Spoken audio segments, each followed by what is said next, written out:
nhớ cho để nó cụ thay cụ cho chuồn để nó cụ thay cho bé bao hạt ta cho nhiều chuồn nó rong chuột cơ lệ đó là cụ cho bao luôn bé bé hồ cho bao của yên mì ái nó vậy thì bao của yên nó tiền rồi nó thì ta sẽ cho nó cho mì ở cho nhiều mang mì ái thì thầu tế bằng là nó tệ lúc bằng la nữa nhở e cho nó thì mỗi trong cho home basement thì nhị tổ nữa thầu lúc trên đun nó thì cũng cho home basement thì nhị tổ tốt tăng này tất nhiên đợt nó giờ lúc rồi lúc nó chỉ tao tốt tăng á tất nhiên nhị tổ tăng có xong lúc cho ăn lâu bột chè nữa chè cho ăn nó mong càng tốt hơn rồi nó thì y ở lì thì nhị tổ nó cũng càng tung càng bột thầu lúc chỉ lì lợi ta chỉ nói lúc sáng lì em nhọc khó to xin á chết từ ta nó cũng sáng chết tôi chỉ to lên lớn nó ta cho nhiều lúc nó chỉ to tết từ nhiều mi ai lên nó nè chỉ nhiều tôn gì ha ó ta chỉ tao to tăng họ lúc lúc tao nó thì đi tôn tàu nữa cũng chỉ bảo ta nên dùng là họ sẽ chẳng dùng có tốt khó tăng lên sau này họ to tàu này chẳng ăn ta chỉ đi to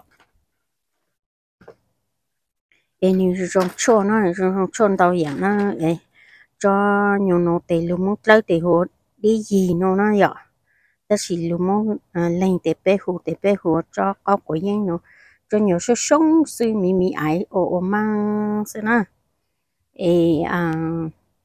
cho nó thì mỗi cho tôn hình cứ như cho có đồ chỉ rong na xử lý ta cho con giờ chỉ cho rong cho con giờ phê na giờ có đồ cho có đồ phê nó thì mỗi cho lù cho họ chỉ ni ba tàu ha na ta chỉ họ cũng nhà chấp lớn nó thì ni rong cho hai bò na giờ của tụi mình xài na yêu tàu lù thì ni cho le số chẳng ni cho le pin hơi bò kỳ cờ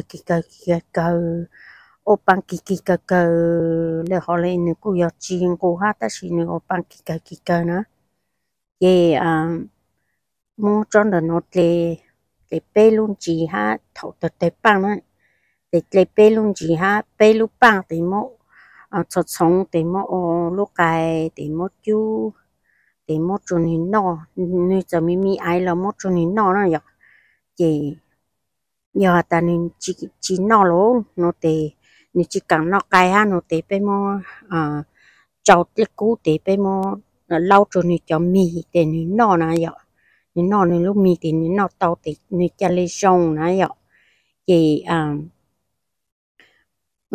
như rong cho giờ ta thử nó thì gì có rong xin nữa cũng mua họ nó thay cho bé sai nữa giờ lấy từ mua nó là xong mua đồ là xong mua bỏ tiền mua khởi gia tiền thì chỉ tốt luôn ha nữa cho nó giờ cho lúc muốn tới họ đi gì họ lúc muốn lên họ tây họ câu của dân mỹ nó xưa cho nhiều rong lên nó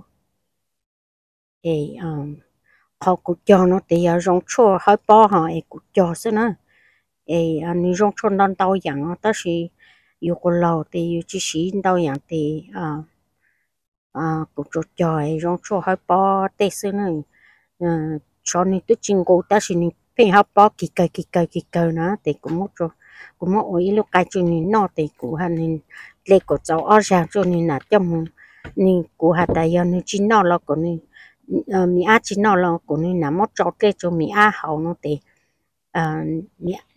nhỏ thì mi á chỉ là chỉ hơi bỏ lại là nữa thì như rong chua thì nó cũng muốn thay cho bé sai ở cũng hạ lên nó xưa nó chơi cũng hỏi vô hà luôn mi cá cho giờ ta cũng cho mình nhớ chỉ cho bao luôn mong nó là bao sả bao nè cũng muốn hạ luôn mi cá cho nó cũng sẽ hạ chí mình lo mong halumika tự nhiên chỉ mình lên á thì mình so sánh chẳng ha của cho hà của cho mình nhiều pause nữa. So this part I'm gonna talk about English about this plant. I don't know. I haven't researched the English name yet, so I only know the Hmong. The white Hmong name is called DG. So and I don't really know the name in our language. So we call our language is hard to say. I'm not gonna say in English, but this herb is when you plant it during the winter, it may die. Like I bring to the house, it may die, but don't throw away my pot. Your pot, it will regrow again. So I bring my pot out during May, and this is July, so it's already come out like this.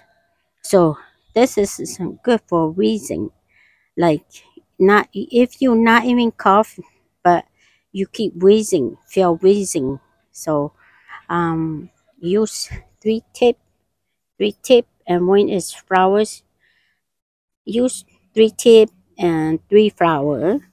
Chop up and then add to the egg and steam the egg and eat it.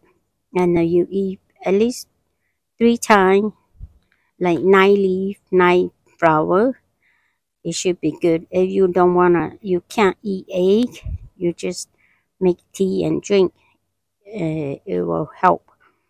So I get to my grandbaby. My grandbaby is get get better after she took this medicine.